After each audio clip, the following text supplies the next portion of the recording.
যদি হকপন্থী হয়ে 100 জনকে মোকাবেলা করার জন্য 5 জন যদি দাঁড়িয়ে যায়, কোন বাতিল সমাজে টিকতে পারবে না মুসলমান। বাইতুল আমান জামে মসজিদ মাহফিল ইন্তজামে কমিটি যুব সমাজ কর্তৃক আয়োজিত আজকের এই দিনের বেলা আয়োজিত তাফসীর মাহফিল কথা বলেছেন আমার স্নেহধন্য মাওলানা আলী আকবর নাটোরি। আজকের মাহফিলে উপস্থিত হাজরাত উলামায়ে কেরাম, ফদলাইজান, সুশীল সমাজ, জাতির শ্রেষ্ঠ সন্তান, শিক্ষক মণ্ডলী, জাতির বিবেক, সাংবাদিক বৃন্দ, সামনে উপস্থিত দূরে ও কাছের বিভিন্ন স্থান থেকে ছুটে আসা কালেমার ঝান্ডাবাহী, তাওহীদের পতাকাবাহী, দ্বীন ইসলামের নরসারদুল বীর মুজাহিদ, প্রাণ প্রিয় সম্মানিত দ্বীনী ভাইরা, আড়ালে বসে আছেন শ্রদ্ধেয়া সম্মানিতা মা বোনেরা। আলোচনার সূচনায় আনুষ্ঠানিকতার মধ্য দিয়ে আমার পক্ষ থেকে আবারও দিল খোলা সালাম, আসসালামু আলাইকুম ওয়া রাহমাতুল্লাহি ওয়া বারাকাতুহু। সবাই কেমন আছেন? আমাকেও প্রশ্ন করলেন, আল্লাহ তাআলা আমাকে আপনার কাতারেই রেখেছেন, আলহামদুলিল্লাহ। ঠিক দুপুর বেলা খুব কষ্ট করে আসছেন সবাই। আসছেন কি দুপুরের আগে সবাই নাকি? দুপুরের আগে খাওয়াইছেন? ও আচ্ছা, জি, এটা তো অনেক কষ্ট হচ্ছে আপনাদের। আমি আরো একটু আধা ঘন্টা আগে আসতে পারলে ভালো হতো। রাস্তাঘাট তো আমার দেশের সমস্ত বাজার হাট সব কোথায় লাগে? রাস্তায় লাগে। কোনো শিডিউল ঠিক থাকে না, একটু চেঞ্জ হয়ে যায়। যাই হোক, আমি যা আসতে পেরেছি আমি আল্লাহর শুকরিয়া আদায় করছি, আলহামদুলিল্লাহ।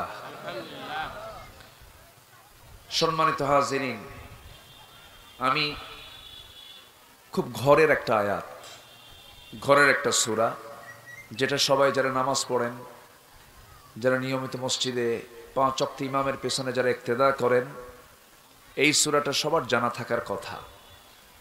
সূরাটার নাম হলো সূরাতুল মাউন। সূরা মাউন থেকে আমি কিছু কথা বলতে চাচ্ছি, কিন্তু মাইকের আওয়াজ আমার কানে আসে না।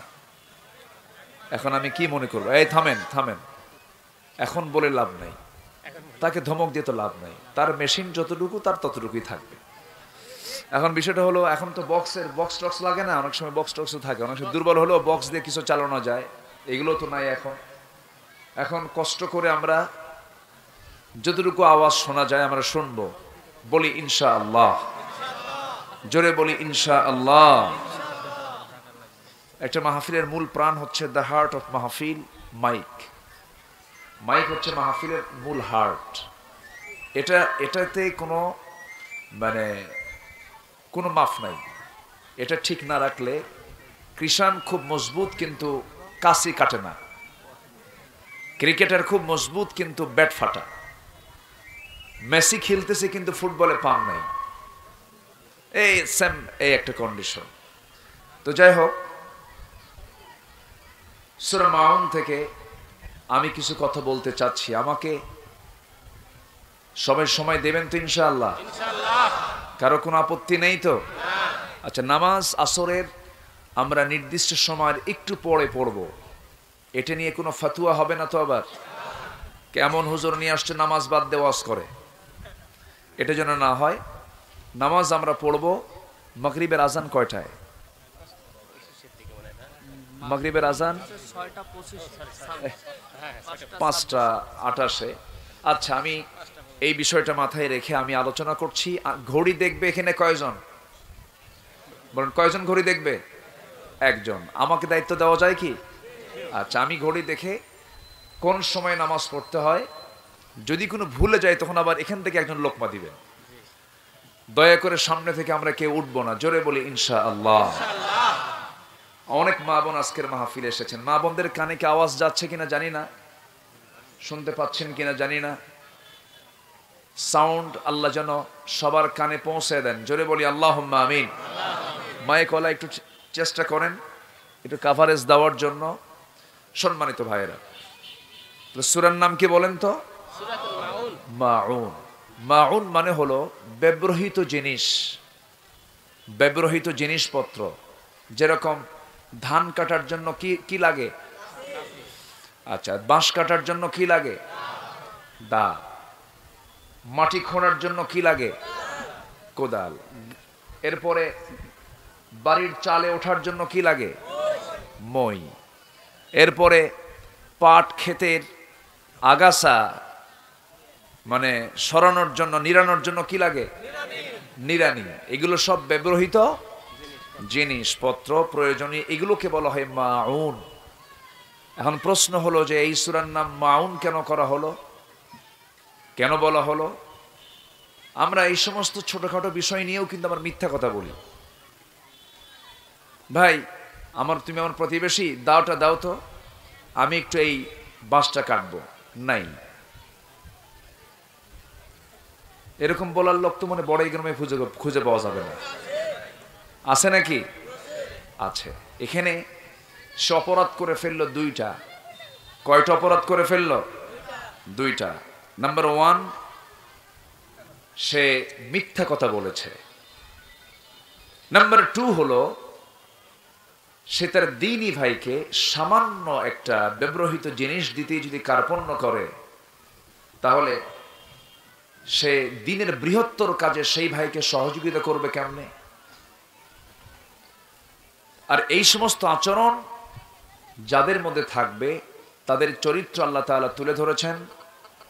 এর সাথে আরো কিছু বদগুণগুলো আল্লাহ তাআলা কিছু বান্দার তুলে ধরেছেন। এই সমস্ত বদগুণ থেকে আমরা নিজেকে পরহেজ রাখবো। জোরে বলি ইনশাআল্লাহ, জোরে বলি ইনশাআল্লাহ।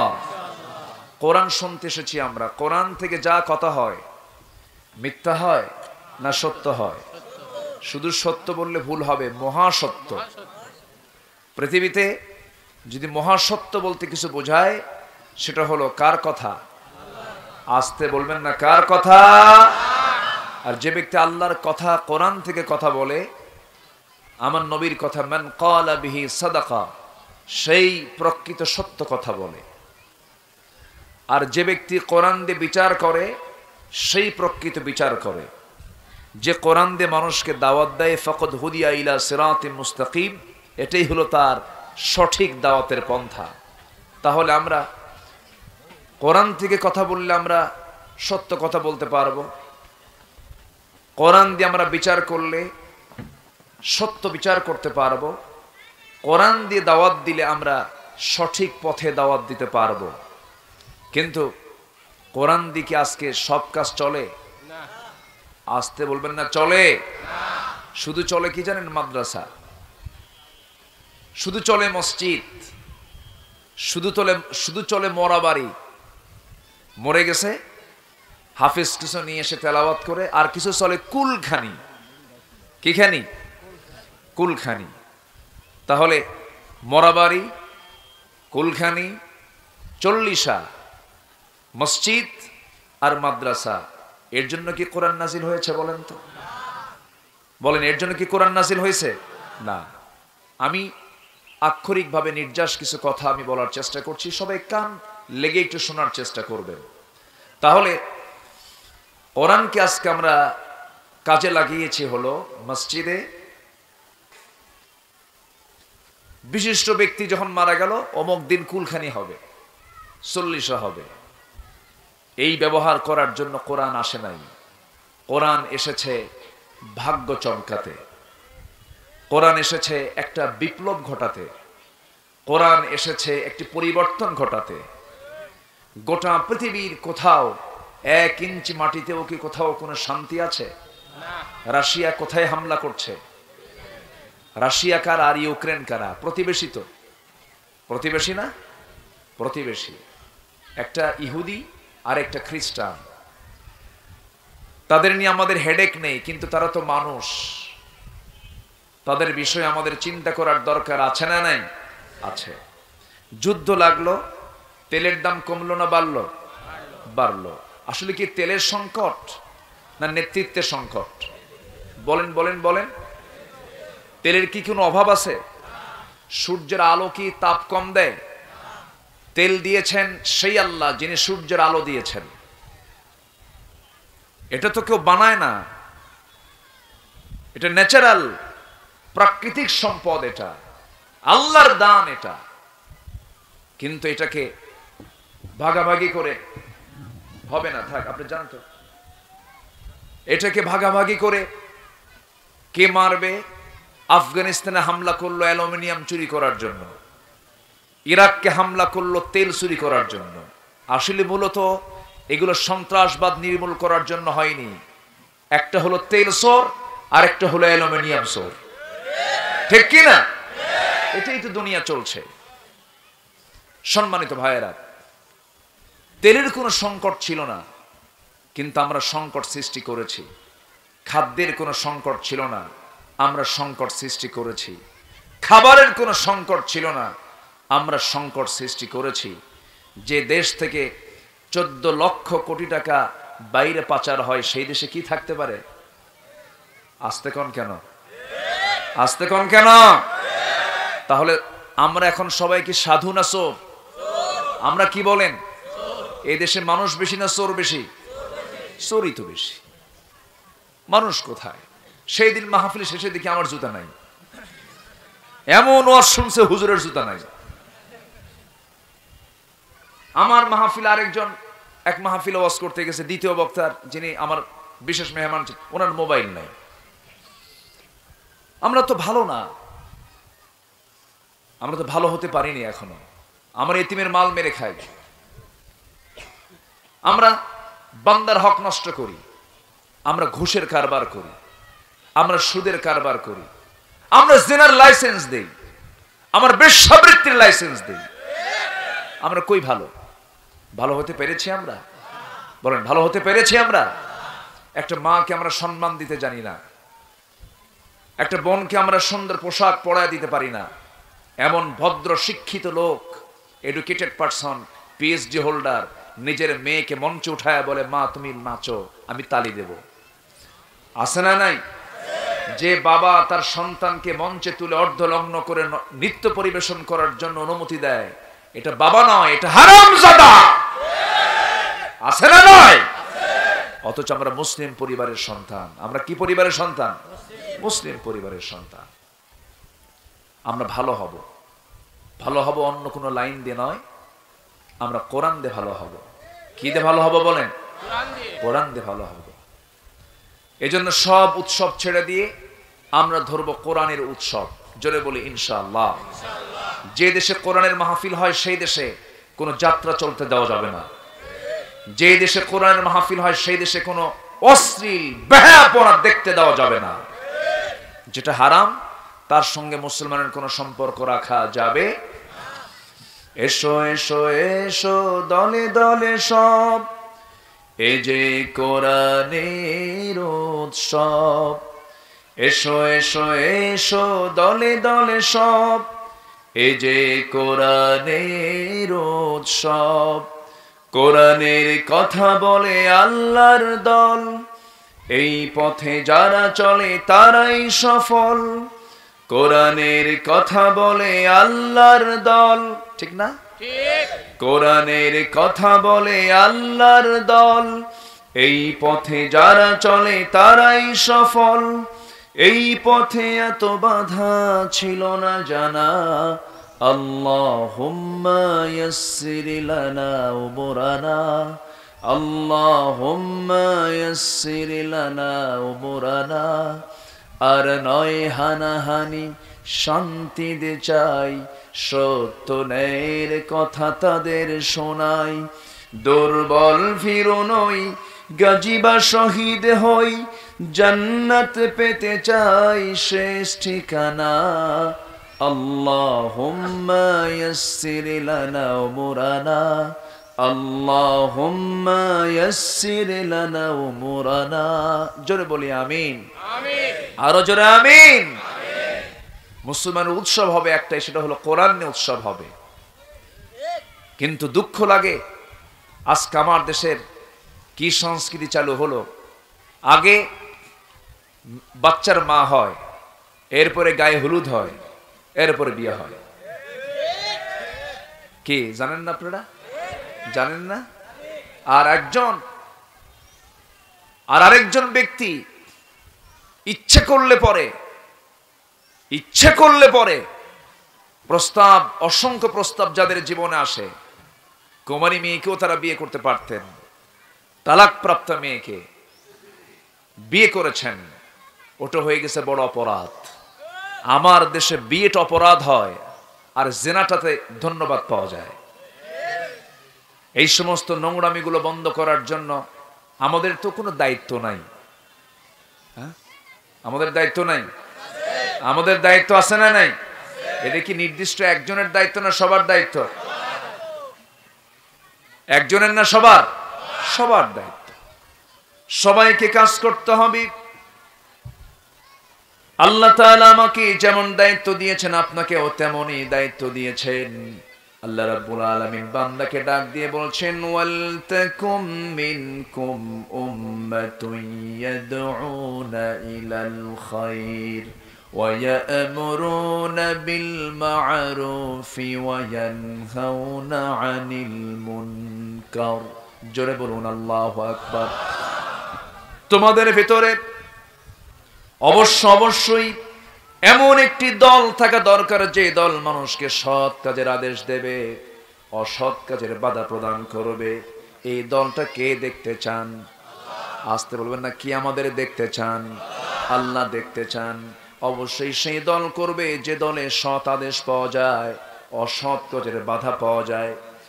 এমন একটা টিম, সেই টিমের সদস্য তোমাকে হতে হবে। কারণ মহান রব্বুল আলামিন আরেক জায়গায় বলছেন, কুনতুম খায়রা উম্মাতিন উখরিজাত লিন-নাস তা'মুরুনা বিল মা'রুফি ওয়া তানহাউনা আনিল মুনকার।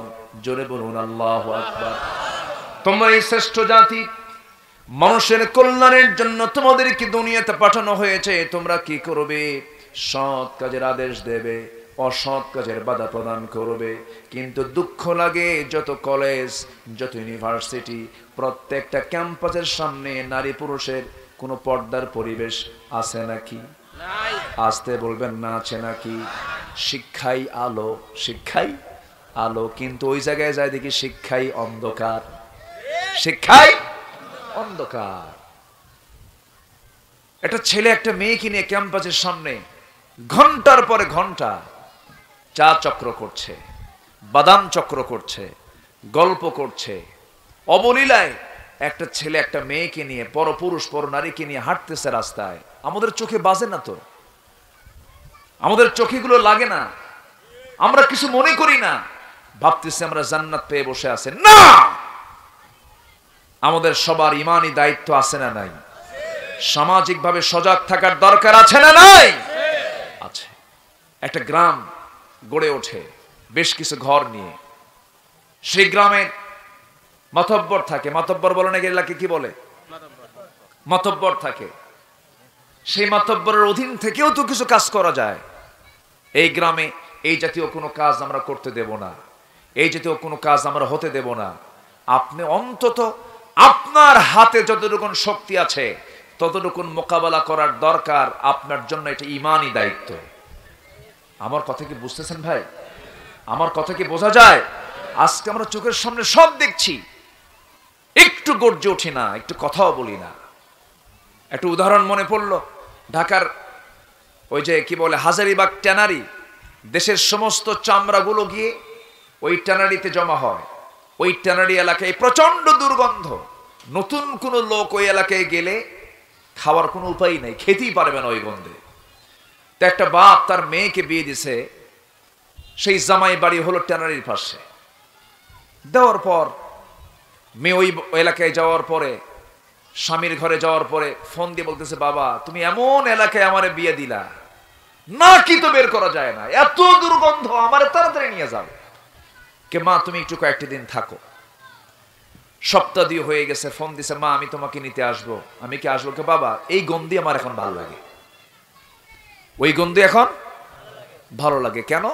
ওই দুর্গন্ধ তার নাকে পেতে পেতে সেটা কি হয়ে গেছে? সুগন্ধ হয়ে গেছে। আজকে আমার আপনার চোখের সামনে এই অবলীলায় জেনার পরিবেশ তৈরি হয়ে আছে, পাপের পরিবেশ তৈরি হয়ে আছে।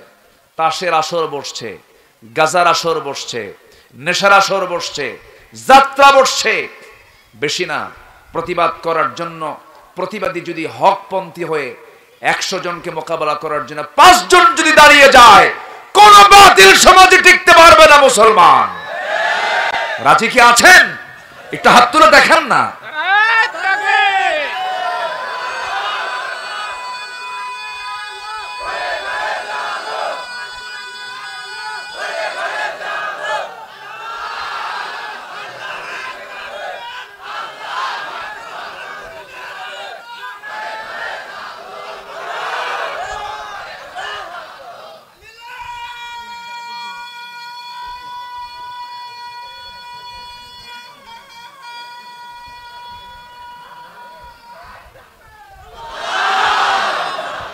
এই মদ একটু লম্বা হয়ে গেছে, টান তো বেশি হয়ে গেল। 4 আলিফ পরিমাণ তো হলে তাও হতো, তোমার তো 8 আলিফ হয়ে গেছে। ঠিক আছে, এরপরে ধন্যবাদ। আল্লাহর নাম তো আমরা এমন করে নিতে চাই, ঠিক কিনা বলেন? আল্লাহর নাম নেব ভীরু হয়ে, ভীতু হয়ে না, সাহসী হয়ে। জনসভায় স্লোগান দেয় নারায়ে তাকবীর।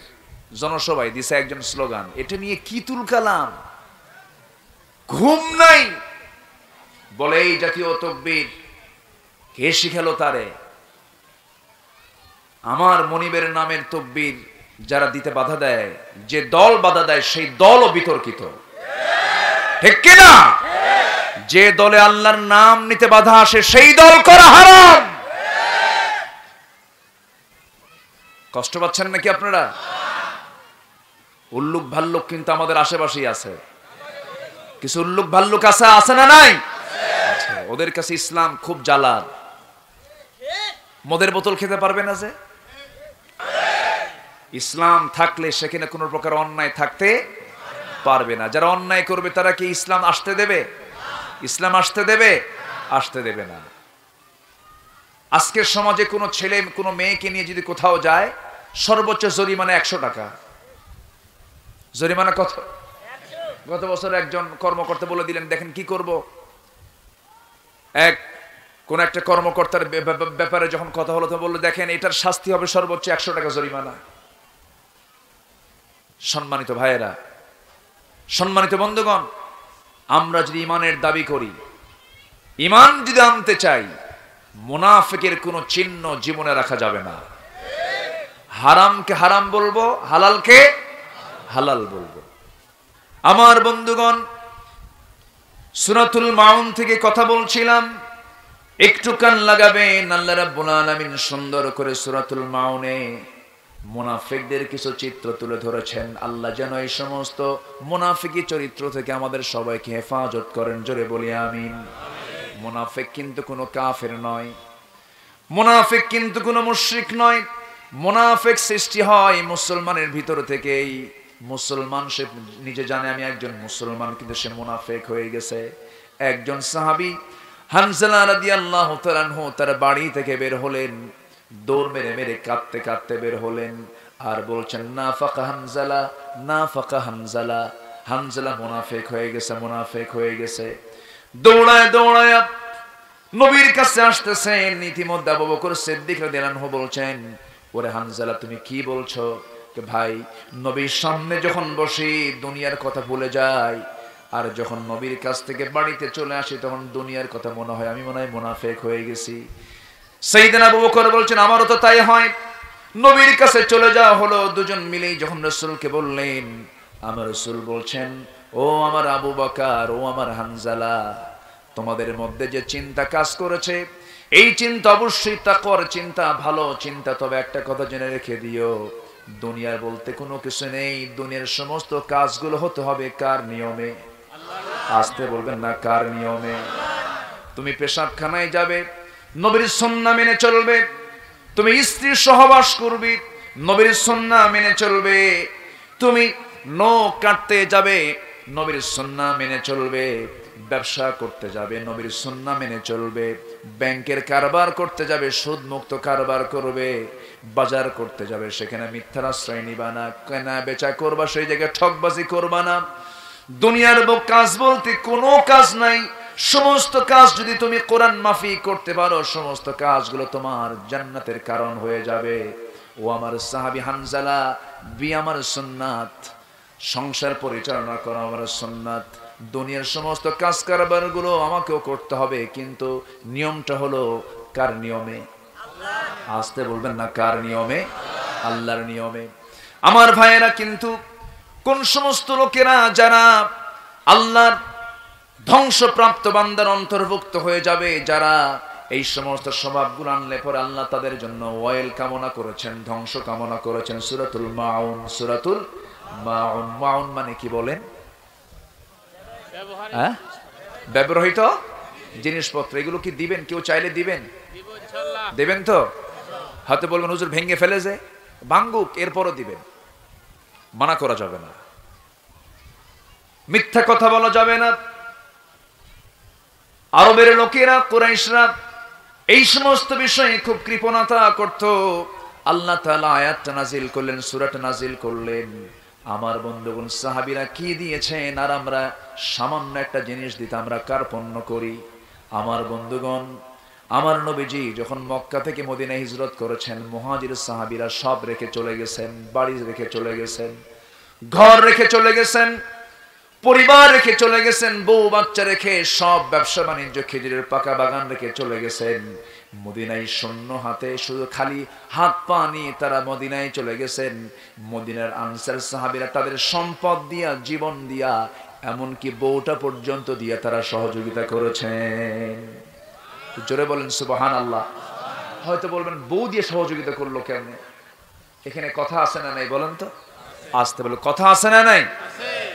বউ দিয়ে সহযোগিতা করেছেন, একটু কথা আছে। কেমনে তারা সহযোগিতা করলেন? আমার বন্ধুগণ, আমার নবীজি যখন সাহাবে কেরামকে নিয়ে মদিনায় যখন পাড়ি জমালেন, মক্কায় থাকা হলো না। অনেক ধনী ধনী সাহাবী তারা রাসূলের মুহাব্বতে, দ্বীনের মুহাব্বতে, আল্লাহর জমিনে দ্বীন কায়েমের জন্য যখন হিজরত করে যখন মদিনায় পাড়ি জমালেন, আমার নবীজি সাহাবে কেরামকে নিয়ে মাঝে মাঝে নার্সিং করতেন।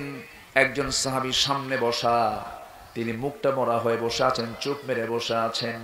রাসূল আস্তে করে তাকে টাক দিয়ে বলছেন, আমার সাহাবী এদিকে আসো, মক্কা থেকে মদিনায় এসে তোমার মনটা খারাপ দেখছে, তোমার মনে হয় মন মরা হয়ে গেছে, মনটা খারাপ করছো কেন? কি হয়েছে তোমার? তোমার কি কোনো অসুবিধা নাকি? সেই সাহাবী আমার নবীর দিকে তাকিয়ে বলছেন, ইয়া রাসূলুল্লাহ, আমি তো মন মরা হয়ে বসে নাই, আমি চিন্তা করছি আল্লাহর জমিনে আল্লাহর দ্বীন কেমন করে কায়েম করা যায়। যেরকম সুবহানাল্লাহ। রাসূল বললেন, তোমার কি বাড়ির কথা মনে হয় না? না। তোমার কি বউয়ের কথা মনে হয় না? না। তোমার কি সন্তানের কথা মনে হয় না? না। সবকিছুই তিনি না বলে ফেললেন। কিন্তু নবীর চোখে পানি চলে এলো। বলছেন, ও আব্দুর রহমান, তোমার চেহারার দিকে তাকায় তোমার আগের স্মৃতিগুলো মনে হচ্ছে। এত বড় ব্যবসায়ী তুমি মক্কার ছিলে, কোটি কোটি টাকার কারবার তোমার ছিল, বিশাল বড় বড় খেজুর বাগান তোমার ছিল, তোমার বিশাল বড় রয়্যাল প্যালেস ছিল, বিশাল বড় বাড়ি ছিল। সেই বাড়িগুলো ছেড়ে আজকে তুমি ফকির বেশে তুমি মদিনায় এসে বসে আছো।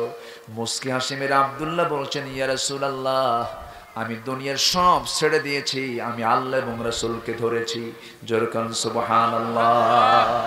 আমরা কাকে ধরতে চাই? আসতে বলবেন না, কাকে ধরতে চাই? নাম্বার 2, মুহাম্মদ সাল্লাল্লাহু আলাইহি ওয়াসাল্লাম। আমার বন্ধুগণ, রাসূল বলছেন, আব্দুল্লাহ, কিচ্ছু তো তোমার নাই, আমি মদিনার একজন আনসার সাহাবীকে বলে দেব, সে যেন তোমাকে কিছু শেখায় দেয়, বুঝায় দেয়, ব্যবসা বাণিজ্য যেন বুঝায় দেয়। আব্দুল্লাহ বলছেন, ইয়া রাসূলুল্লাহ, আমার কিচ্ছু লাগবে না। এবার রাসূল বলছেন, আব্দুল্লাহ, তুমি কি জানো, তুমি কি জানো আব্দুর রহমান ইবনে আউফ, তুমি কি জানো তোমার বাড়ির মক্কার সেই রয়্যাল প্যালেস, বিশাল বড় বাড়ি, খামার বাড়ি সহ সব আবু জেহেল দখল করে নিয়েছে। আব্দুর রহমান মুস্কি হাসি মেরে বলছেন, আবু জেহেল দখল করেছে দুনিয়ার আমার এই ক্ষণস্থায়ী বাড়ি, আর আমি দখল করতে চাই জান্নাতের স্থায়ী বাড়ি। জোরে বলি সুবহানাল্লাহ। রাসূল খুশি হয়ে বলছেন, আব্দুর রহমান তোমার জন্য জান্নাতের ঘর অপেক্ষা করছে। আমার নবীজির পরে কাঁদতে কাঁদতে বলছেন, আব্দুর রহমান চিন্তা করো না, তোমার জন্য একটা ব্যবস্থা করব। এক আনসার ধনী সাহাবীকে ডাক দিয়ে বলছেন, আনসার ধনী সাহাবী এদিকে আসো, আমার এই আব্দুর রহমানের জন্য দেখো তো কিছু করা যায় নাকি। শুধু এতটুকু কথা বলে দিয়েছেন, সঙ্গে সঙ্গে আব্দুর রহমান ইবনে আউফকে কোলের ঘোড়ার পিঠে চড়ায় নিয়া সেই আনসার সাহাবী সোজা চলে গেলেন মদিনার সবচেয়ে দুইটা বড় খেজুর বাগান তাকে দেখায় দিলেন। দুইটা বড় খেজুর বাগান দেখায় দিয়ে বলছেন, ও আমার ভাই আব্দুর রহমান, এই দুইটা বাগানের যে বাগান তোমার পছন্দ হবে সেই বাগানটা আমি তোমার নামে এই মুহূর্তে দলিল করে দেব। একটু আস্তে কোন সুবহানাল্লাহ। আর আমরা বলি ভাই দাও আছে নাকি, কি কই নাই, কি কই আমরা নাই। আমরা আমাদের ভাইদের কি মোহাব্বত করি, কি ভালোবাসি, আর তারা কি ভালোবাসা উপহার দিয়েছেন। এবার ওই প্রস্তাব শোনার সঙ্গে সঙ্গে আব্দুর রহমান মুস্কি হাসি মেরে বললেন, ভাই আনসার সাহাবী, আমার জন্য খেজুর বাগান লাগবে না। জোরে বলেন সুবহানাল্লাহ। তুমি আমাকে দলিল করে দিবা কেন, বলেছো, আমি তাতেই খুশি হয়েছি, আমাকে খেজুর বাগান দেওয়া লাগবে না। এরপরে ওই সাহাবী বলছেন, শোনো, আল্লাহ তো আমাকে দুইটা স্ত্রী দান করেছেন। এই মদিনার কোন মেয়ের বাবা তোমার সঙ্গে তার মেয়েকে তুলে দেবে না, বিয়ে দেবে না, কারণ তোমার ঘর নাই, বাড়ি নাই, টাকা নাই, পয়সা নাই।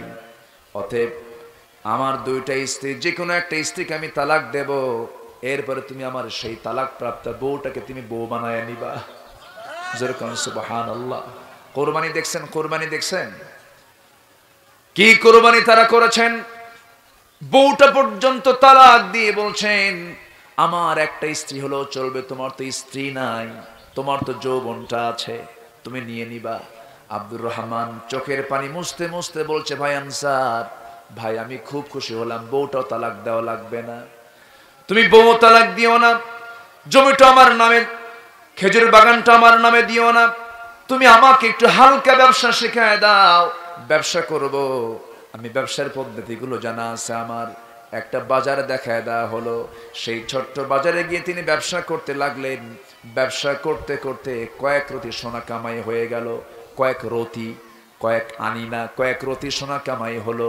সেই সোনা কামাই করে কিছু সাহাবীদেরকে সঙ্গে করে নিয়ে মেয়ে দেখতে গেলেন, মেয়ে পছন্দ হয়ে গেল, মেয়েটা বিয়ে করে ফেললেন। কিন্তু নবীর এই সাহাবীর বিয়ে হয়েছে, নবীজি দাওয়াত পান নাই। 3 দিন পর সুন্দর পোশাক পরে, সুন্দর চেহারা হয়ে গেছে তার, নবীর সামনে হাস্যোজ্জ্বল চেহারা নিয়ে সালাম দিয়ে বলছেন, সালামুন আলাইকা ইয়া রাসূলুল্লাহ। সুন্দর পোশাক পরে তিনি সামনে বসে আছেন। রাসূল বলছেন, আব্দুর রহমান, আজকে তোমাকে দেখে মক্কার স্মৃতিচারণ হচ্ছে, মক্কার মতোই দেখা যাচ্ছে। যেরকম সুবহানাল্লাহ। তুমি আজকে এত সুন্দর হয়েছো কেন, তোমার চেহারায় সুন্দর নূর চমকাচ্ছে, কি করেছো তুমি, কিছু মনে একটা ঘটাইছো? হুজুর বিয়ে তো করছি। রাসূল বললেন, তুমি বিয়ে করলে আমারে দাওয়াত দিলে না। হুজুর মনে ছিল না। কি ছিল না বলেন? বিয়ের সময় কিন্তু অনেক কাছের মানুষও দাওয়াত পায় না, হয় না, হয় না, হয় না, এরকম হয় না, হয়ে যায়। আমার নবীজি মনক্ষুণ্ণ হলেন না, নবীজি তার জন্য দোয়া করে দিলেন। দোয়া করে বলেন, আল্লাহ আমার আব্দুর রহমান মক্কায় যেমন ধনী ছিল, মদিনায় তুমি আল্লাহ তুমি তাকে ধনী বানায়া দাও, সম্পদের বরকত দিয়ে দাও, সন্তানে বরকত দিয়ে দাও, বইয়ে বরকত দিয়ে দাও, পরিবারে বরকত দিয়ে দাও। নবীর দোয়ার সঙ্গে সঙ্গে কবুল হয়ে গেল। সে আব্দুর রহমান ছাই হাতে নিলেও সোনা হয়ে যায়, এত সম্পদের মালিক হলেন যে তাবুক অভিযানের সময় তিনি নিজে একা 2 বস্তা সোনা তিনি দান করেছেন। জোরে বলে সুবহানাল্লাহ। পারস্পরিক সাহায্যের দরকার আছে না নাই? সহমর্মিতার দরকার আছে না নাই? উদার হওয়ার দরকার আছে না নাই? ইয়ার মুখের ঘটনা কে না জানেন? যুদ্ধের ময়দানে একজন ক্ষুধার্ত পিপাসার্ত, সেই ক্ষুধার্ত পিপাসার্ত মুজাহিদের সামনে একজন সেবক 1 গ্লাস হাতে নিয়ে দাঁড় হয়ে গেছে। ভাই তুমি তো ক্ষুধার্ত, তুমি 1 গ্লাস এই পানিটা পান করো, তোমার ক্ষুধা নিবারণ করো, তৃষ্ণা নিবারণ করো। সে নিজে গ্লাসটা হাতের মধ্যে নিয়ে বলছে, ভাই আমি যতটুকু তৃষ্ণার্ত, আমার দ্বিতীয় ভাইটা তার চেয়ে বেশি তৃষ্ণার্ত, তার কাছে নিয়ে যাও। সে বলল আমি না। তৃতীয় জনকে দাও। সে বলল আমি না। চতুর্থ জনকে দাও। সে বলে আমি না। পঞ্চম জনকে দাও। সে বলে আমি না। ষষ্ঠ জনকে দিয়ে দাও। ষষ্ঠ জনের হাতে গ্লাস চলে গেল, কেউ পানি পান করে না।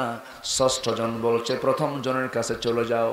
প্রথম জনের কাছে সেবক হাতের গ্লাস নিয়ে এসে দেখে অলরেডি প্রথম জন পানির যন্ত্রণায় ছটফট করতে করতে শাহাদত বরণ করেছেন। এরকম করতে করতে 6 জনই দুনিয়া থেকে বিদায় নিলেন। একজনকে আরেকজন কেমন ভালোবেসেছেন, ইতিহাস থেকে শিক্ষা নেওয়া দরকার আমাদের। সুবহানাল্লাহ। প্রচার করে মিথ্যা কথা বলে এদের জন্য আল্লাহ ধ্বংস কামনা করেছেন।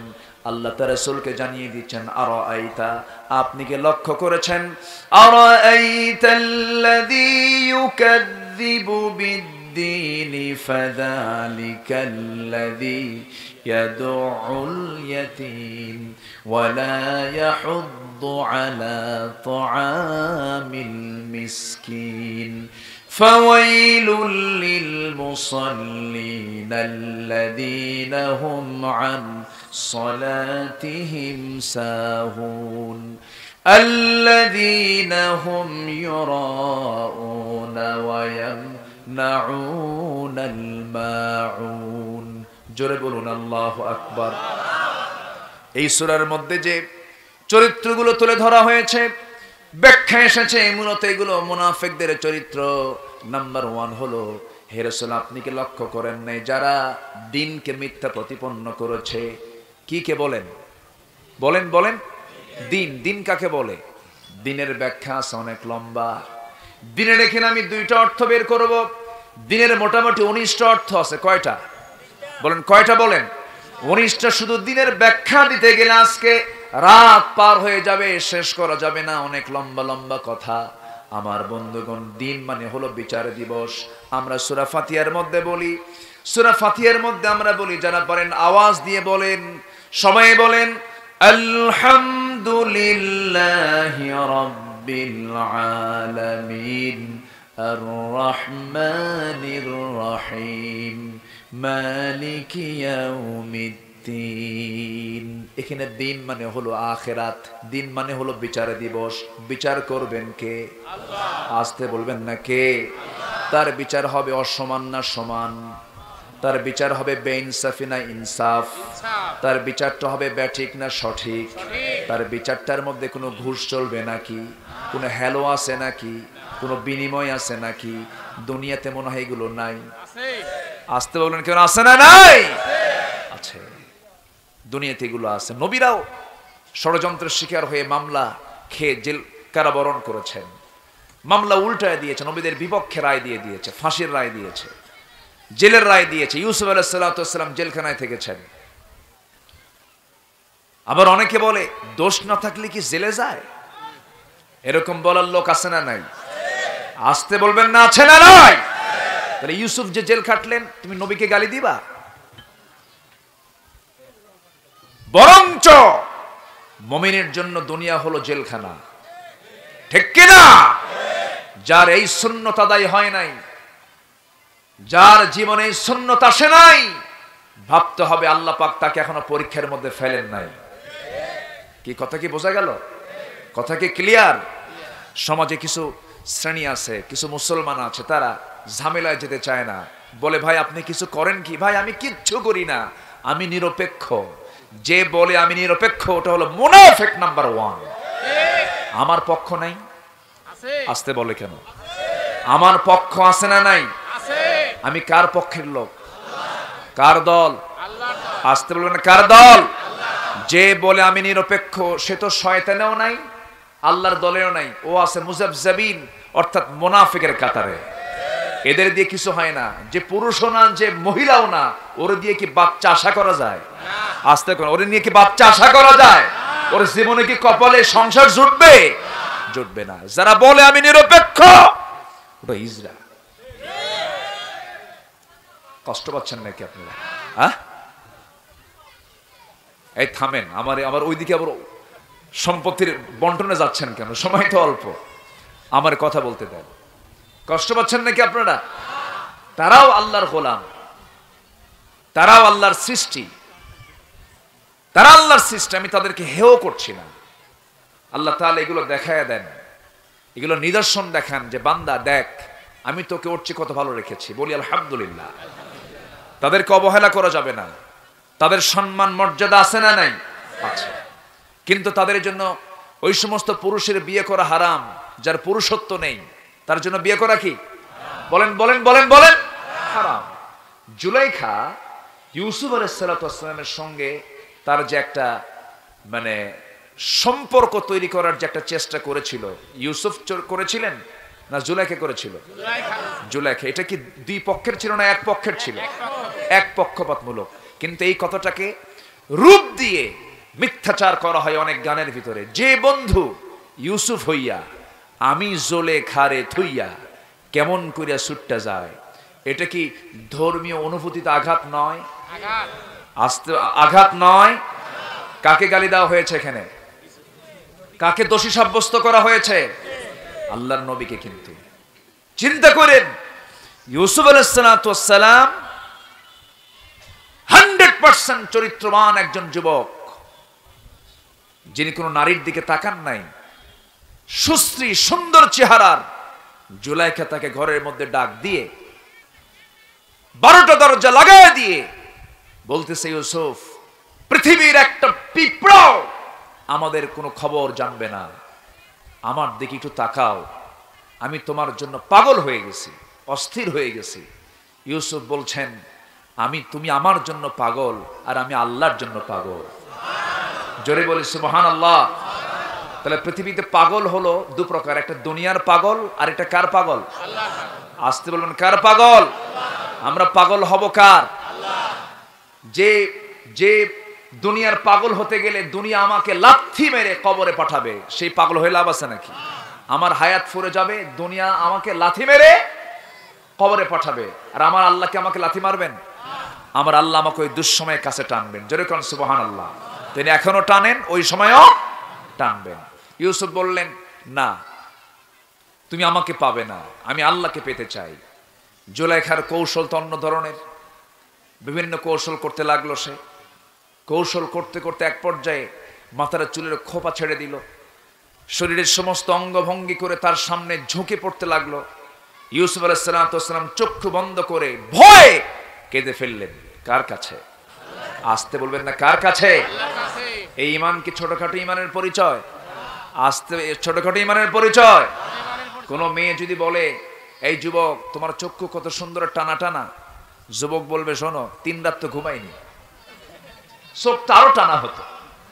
আর জুলাইখা ইউসুফকে বলতেছে, ইউসুফ তোমার সুন্দর ডাহুক চোখ আমাকে পরাজিত করেছে, আমি তোমাকে পেতে চাই। তিনি বললেন, এই চোখ কিয়ামতের দিন আল্লাহ তাআলা উপরে তুলবেন। বলা হচ্ছে তোমার চামড়াগুলো কত সুন্দর মসৃণ, জাহান্নামের চিরুনি দিয়ে টেনে ছেঁড়া হবে। পাল্টা জবাব দিচ্ছেন, সব শুধু একমাত্র কার ভয়ে? আসতে বলবেন না, কার ভয়ে? আল্লাহর ভয়ে। এখানে একটা ব্যাখ্যা আসছে, জুলাইখা কেন স্বামী থাকার পরেও ইউসুফ আলাইহিস সালামের প্রতি আসক্ত ছিলেন। এর কারণ হলো তার স্বামী ছিল খোজা। তার স্বামী ছিল কি? খোজা, পুরুষত্বহীন ছিল। তো সমাজ কলুষিত হওয়ার পেছনে এগুলো কিছু কারণ আছে না নাই? এই জন্য তালাকের ব্যবস্থা আছে না নাই? বলেন, তালাকের ব্যবস্থা আছে না নাই? আছে। বিয়ে হওয়া মানেই বন্দি জীবন তা কিন্তু নয়। ইসলাম নারীকে ঠকায়নি, ইসলাম পুরুষকেও ঠকায়নি। সবার ন্যায্য অধিকার প্রতিষ্ঠার জন্য আল্লাহ তাআলা তালাক নামে একটা সূরাও দিয়েছেন। আছে না? তালাক নামে সূরা আছে না নাই? আছে। সম্মানিত ভাইয়েরা, কথায় তো কথা বাড়ে, আমি মূল আলোচনার দিকে চলে যাচ্ছি। আমরা কি মুনাফিকের কাতারে যেতে চাই? না। যেতে চাই? আমরা বিচার দিবসকে বিশ্বাস করি কিনা? কিন্তু মুনাফিকরা কিন্তু বিচার দিবসকে বিশ্বাস করে না। হুজুররা ওয়াজ করে, আসলে কি মরার পরে কি এই জান্নাত জাহান্নাম আছে? তো এরকম বলার লোক কিন্তু আছে। আসতে বলে, এই আছে না নাই? বলেন, আছে না নাই? এরকম বলার লোক কিন্তু আছে। কিন্তু সেই লোক কখনো বলতে পারবে না যে লোক কোরআনটাকে সুন্দর করে বুঝতে পেরেছে, জানতে পেরেছে। আমি আমার ব্যক্তিগত জীবনের একটা কথা আপনাদেরকে শোনায় দেই। আমার সবচাইতে বড় সাহস হলো কোরআন, আমার জীবনের সবচাইতে বড় পাওয়া হলো কোরআন। আমি যদি কোরআনটাকে না পেতাম আমি কিছুই পেতাম না। এই জন্য আমার ভাইয়েরা, জীবনে যত জ্ঞান আপনি অর্জন করেন না কেন, যত শিক্ষিত হন না কেন, যে কোরআন দিয়ে আপনি আল্লাহকে চিনতে পারলেন না, আপনার জ্ঞান অর্জনের 4 পয়সা মূল্য আল্লাহর কাছে নাই। সবার আগে আমরা কোরআনটা শিখবো কাকে চেনার জন্য? আসতে বলবেন না, কাকে চেনার জন্য? আল্লাহকে চেনার জন্য। আমরা একটা সূরা পড়ি, সাব্বিহ ইসমা রাব্বিকাল আ'লা। আমার আল্লাহ শুধু উপরে না সবার উপরে? শুধু উপরে না সবার উপরে? আচ্ছা, সবার উপরে তিনি কত দূরে বলেন? তিনি কত দূরে বলেন? হ্যাঁ, না, আল্লাহ তো কাছে, আল্লাহ এলেন, এটা ঠিক আছে। ওয়ানাহনু আকরাবু ইলাইহি মিন হাবলিল ওয়ারিদ, এটা ঠিক আছে, আল্লাহ সব জানেন। কিন্তু আল্লাহর নির্দিষ্ট জায়গা আছে না নাই? আ'লা, সাব্বিহ ইসমা রাব্বিকাল আ'লা। আলা না, কিন্তু আলা হলো শুধু উপরে, আ'লা মানে হলো সবার উপরে। ইসমে তাফজিলের সিগা, এখানে আলেম উলামা আছেন, এখানে আলেম উলামা আছেন। আ'লা ইসমে তাফজিল থেকে এসেছে, সবচেয়ে উপরে যিনি, তিনি কে? আল্লাহ। আসতে, তিনি কে? তিনি কত উপরে আছেন? আরশ আজিম, আরশ আজিমে তিনি সমাসীন আছেন। আরশ আজিমটা কোথায় দেখেন, কত দূর। আমরা যে দুনিয়াতে আছি, এই দুনিয়াতে 228টা দেশ, 228টা দেশ, 228টা দেশকে আলোকিত করার জন্য কয়টা সূর্য? একটা সূর্য। সূর্য বড় না পৃথিবী বড়? বলেন। কিন্তু দেখা যায় কি পৃথিবী বড় দেখা যায়, সূর্য ছোট দেখা যায়। কিন্তু সূর্য কি আদৌ ছোট? শুধু বড় নয়, সূর্য শুধু বড় নয়, 13 লক্ষ গুণ বড়। কল্পনা করা যায়? আচ্ছা, আমাদের চোখের সামনে তারকা ভাসে, তারকা আছে না? কিছু তারকা আছে যে তারকার আলোর গতি 1,86,000 মাইল হওয়ার পরেও পৃথিবী সৃষ্টির পর থেকে নিয়ে আজ পর্যন্ত সে আলো আসতে আসতে, কিছু তারকা আছে সে আলো আজ পর্যন্ত দুনিয়াতে আসেই নাই। একটু জোরে বলি সুবহানাল্লাহ। আচ্ছা, একটা তারকা আছে মহাকাশে, মহাশূন্যে, বেটেল জুইস, যে তারকার মানে এরিয়াটা এত বড় পৃথিবী থেকে, শুধু পৃথিবী থেকে নয়, সূর্য থেকে একটা তারকা বেটেল জুইস 33 কোটি গুণ বড়। জোরে বলি সুবহানাল্লাহ। মাথায় কি খেলতেছে এখন? মাথায় কিন্তু আর খেলার কথা না। আচ্ছা, একটা তারকা। এরকম কি আমরা এক তারকা দেখি? কত তারকা দেখি বলেন? কত? অসংখ্য, অসংখ্য তারকা, কোটি কোটি তারকা দেখি। আচ্ছা, এই কোটি কোটি তারকা, মহাকাশের আবার গ্যালাক্সি আছে, সেই গ্যালাক্সির মধ্যে রয়েছে অসংখ্য কোটি কোটি তারকারাজি, এক একটা গ্যালাক্সি। এরকম গ্যালাক্সি আছে আবার কোটি কোটি গ্যালাক্সি মহাকাশে। যেরকম সুবহানাল্লাহ। তাহলে জায়গা কি আছে? মহাকাশে কি জায়গা নাই? বলেন, মহাকাশে জায়গা আছে না নাই? আচ্ছা, এই বিশাল মহাশূন্য, আমি কিন্তু আকাশে যাই নাই এখনো, আকাশ তো আছে আরো দূরে। সে আকাশ আমরা তো ছুঁতে পারবোই না, সম্ভবই না।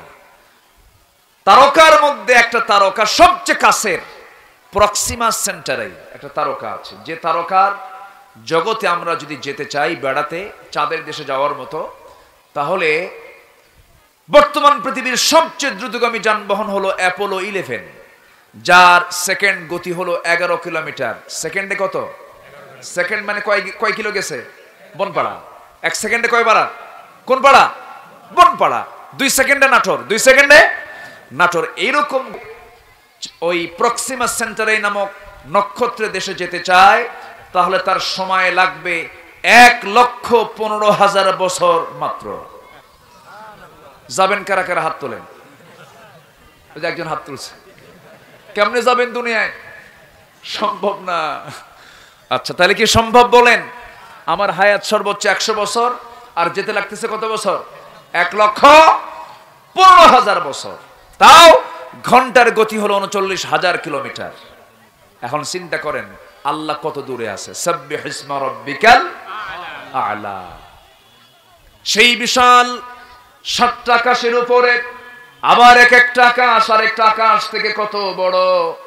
মরু সাহারার ভিতরে যদি কেউ তার হাত থেকে আংটি ফেলে দেয়। মরু সাহারার তুলনায় যেমন আংটি ছোট, দ্বিতীয় আকাশের তুলনায় প্রথম আকাশ তেমনই ছোট। জোরে কোন সুবহানাল্লাহ। আমার বন্ধুগণ, সেই 7টা আসমান টপকিয়ে এরপরে আরশে আজিম, আল্লাহ বলছেন বান্দারে তুই যদি আমার জান্নাত পেতে চাস, আমার সঙ্গী তোকে বানায় নেব, আমার প্রতিবেশী তোকে বানায় নেব, আমার ঘরের সঙ্গে তোকে ঘর দেব। এখান থেকে বোঝা যায় জান্নাতটা হলো এই দুনিয়ায় না আরশে আজিমের আশেপাশে, আরশে আজিমের আশেপাশে। জোরে বলি সুবহানাল্লাহ। তাহলে জান্নাতের প্লট কি এই আশেপাশে কোথাও থাকবে? জান্নাত থাকবে হলো আমার আল্লাহ তাআলার আরশ আজিমের আশেপাশে। রব্বি বিনিলি ইনদাকা বাইতান ফিল জান্নাহ ওয়া নাজ্জিনি মিন ফিরআউনা ওয়া আমালিহি।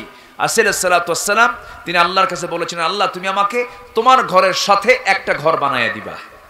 জোরে কোন সুবহানাল্লাহ।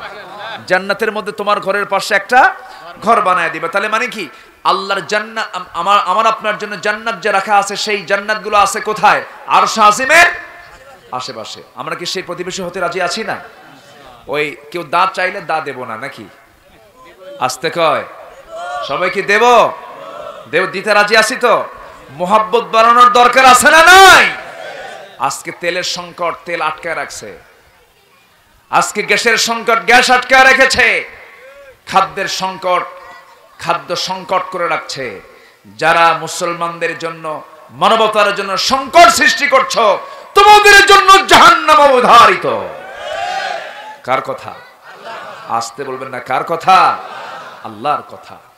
আমার ভাইয়েরা, যারা বিচার দিবসকে অস্বীকার করেছে, আল্লাহর দিনকে যারা অস্বীকার করেছে, রাসূল আপনি কি লক্ষ্য করেন নাই যারা এই সমস্ত বিষয়কে মিথ্যা প্রতিপন্ন করছে, আখিরাত নাই, দিন বলতে কিছু নাই, ইসলাম বলতে কিছু নাই, এই সমস্ত লোকদের আচরণ হলো এরা কি করে?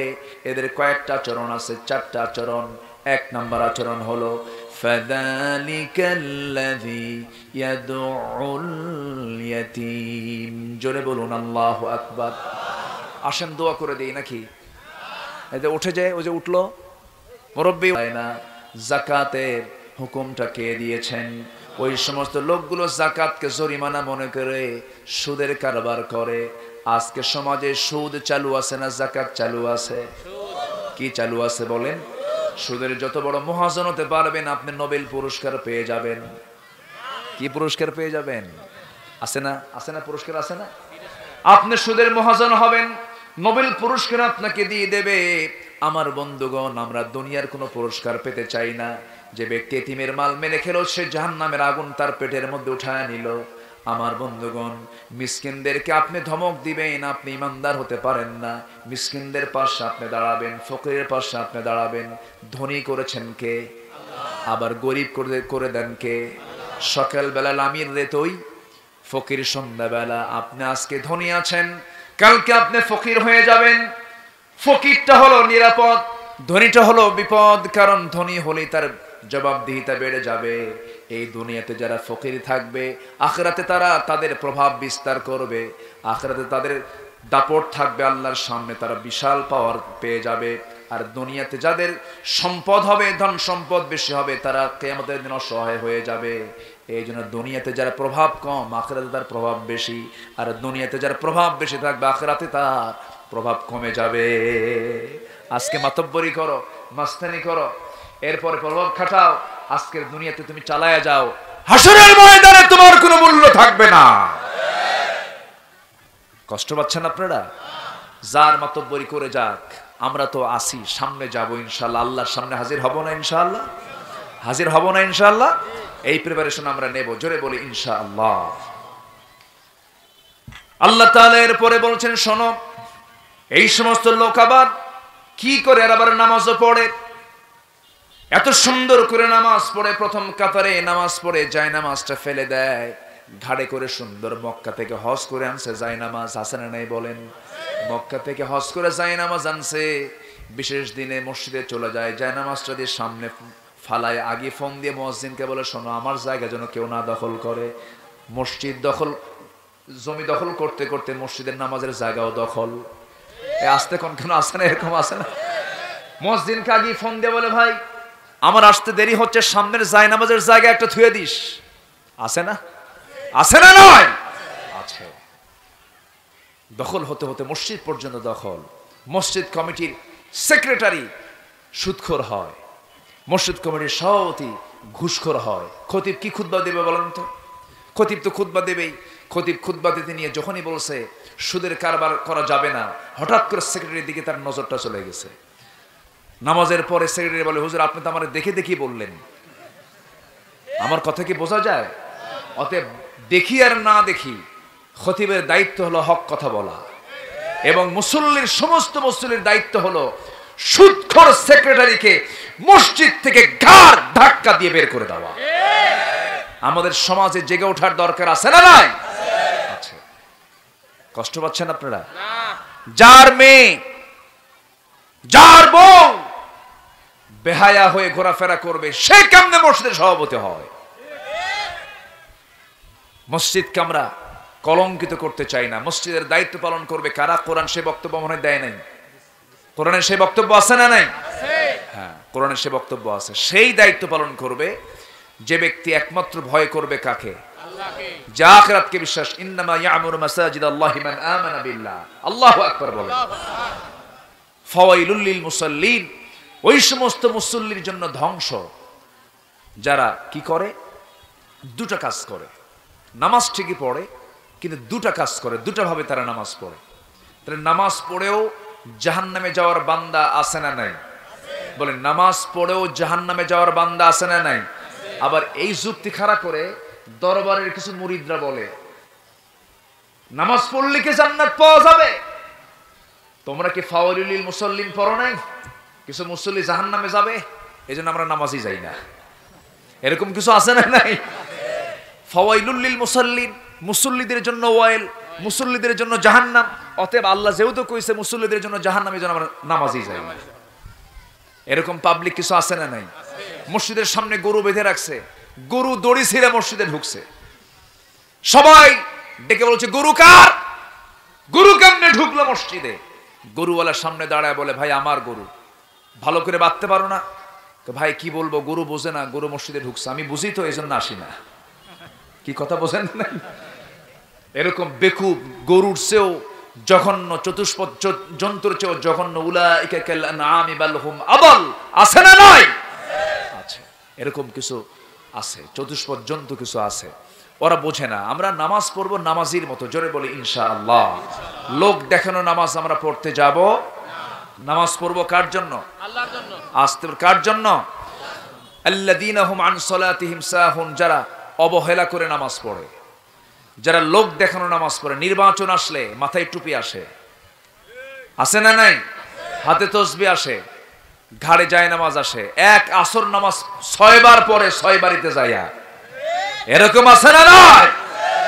এদেরকে চিনে রাখেন, এদেরকে শনাক্ত করেন, এরাই সবচাইতে ধর্ম ব্যবসায়ী, যারা এগুলোকে বিক্রি করে খায়। আলহাজ নাম না বললে পরে মন খারাপ করে, আছে না? আরে 4 লাখ টাকা খরচ করে হজ করে আসলাম, তুমি আমরা আলহাজ কও না? এরকম বেকুব আছে না? আছে না। আমরা যা কিছু করব কার জন্য? আসতে বলবেন না, কার জন্য?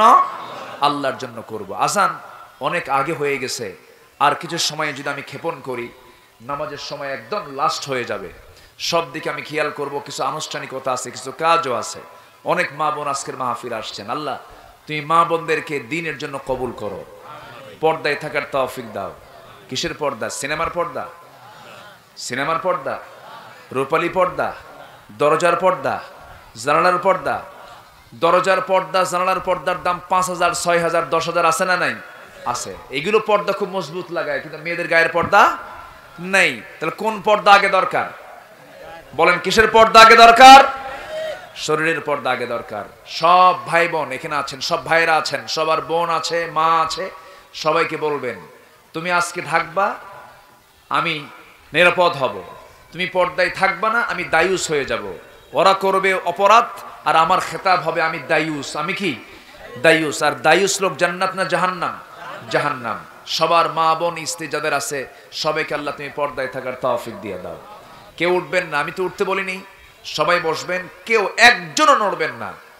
মাহফিলের সৌন্দর্য যদি আপনি নষ্ট করে ফেলেন, এটা আপনার জন্য আমি মনে করি একটু হলেও এটা একটা আদবের খেলাফ কাজ হয়ে যাবে। আমরা সবাই একসঙ্গে মোনাজাত করে এখান থেকে উঠব। এখানে মুখে আজান হবে, আজান তো অনেক আগে হয়ে গেছে, মুখে আজান হবে। এখানে বৃহৎ একটা জামাত হবে, সবাইকে একসঙ্গে নামাজ পড়া যায়? নামাজ পড়বেন কারা কারা একটু হাত তুলে দেখেন তো, নামাজ পড়বেন কারা কারা? হাত কিন্তু ওঠে নাই সবার। ওয়াজ শুনে যদি নামাজ না পড়েন তাহলে এটা কেমন হলো? বলেন হে আল্লাহ, আরো জোরে ইয়া আল্লাহ, আমাদেরকে 5 ওয়াক্ত সালাত আদায় করার তৌফিক তুমি আল্লাহ দিয়ে দাও। জোরে বলি আমিন, আরো জোরে আমিন। হাত নামান। নামাজ এটা কার হুকুম? সবার আগে কার হুকুম ফলো করব? সবার আগে আমার নাকের ডগায় কে খাবার দিয়েছেন? সবার আগে আমার হার্টকে দেখেন, আমার প্রাণকে দেখেন। আমরা সবাই আগে আল্লাহকে সময় দেব। সময়ের মালিককে, সময়ের মালিককে। অতএব সবার আগে কাকে সময় দেব? আল্লাহকে সময় দেব। আল্লাহ তুমি সবাইকে কবুল করো। আমি দোয়ার আগ দিয়ে সবার কাছে একটু আবদার করব। আজকের মাহফিলটা কত বছর চলে? এই মাহফিল এটাই প্রথম নাকি? আচ্ছা, এই ওঠে কেন? বসুন। সম্মানিত ভাইয়েরা, এই মাহফিলটা একটা মসজিদ কেন্দ্রিক মাহফিল। সবার কাছে একটু আবদার করব, মসজিদকে ভালোবাসেন সবাই নাকি? ভালোবাসেন তো? এই মসজিদের জন্য আমরা যা দিয়েছি একটু যোগ করে আবার আমরা দিয়ে আমরা আল্লাহর কাছে একটু চাবো, আল্লাহ যেন আমাদের সকলের জিন্দেগির গুনাহগুলোকে মাফ করে দেন। দোয়ার আগে একটা নিয়ম হলো আল্লাহকে কিছু দেওয়া। কাউকে দিলে খুশি হয় না? আল্লাহকে দিলে আল্লাহ কি কম খুশি হন না বেশি খুশি হন? আমরা যৎকিঞ্চিৎ যা পারি আমরা দেব। যদি কিছু নাও থাকে, বিড়ি থাকলে বিড়িও দিবেন, কিছু দিবেন আপনি। আমি জাস্ট দেওয়ার গুরুত্ব বোঝানোর জন্য বলেছি। সবাই বসেন। চাদর যাচ্ছে, ব্যাগ যাচ্ছে, আমরা সবাই দেব ইনশাআল্লাহ। আমরা দোয়ার মধ্য দিয়ে আজকের মাহফিল শেষ করছি। সুবহানাকাল্লাহুম্মা আশহাদু আল্লা ইলাহা ইল্লা আনতা আস্তাগফিরুকা ওয়া আতুবু ইলাইক। একটু জিকির করি সুবহান